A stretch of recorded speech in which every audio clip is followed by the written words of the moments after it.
Kung goto nga ang hanap nyo, may nakita ako ditong kakaiba at ngayon ko palang masusubukan. Top.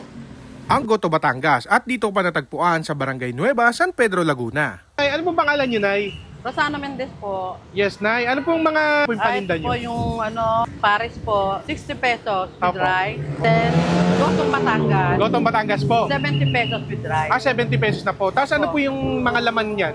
Ito po yung laman loob ng baka. Laman loob Ito po ng baka. laman loob ng baka. May mami rin po ata kayo Opo, eh. meron po din po mami. Magkano po yung sa mami?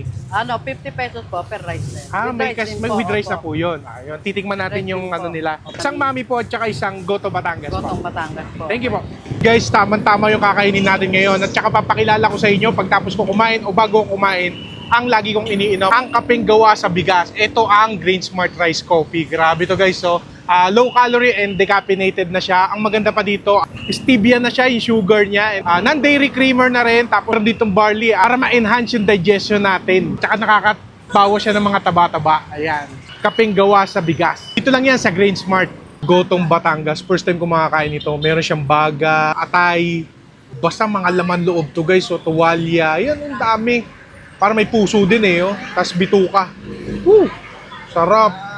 First time ko makakain ito. Tikman natin guys.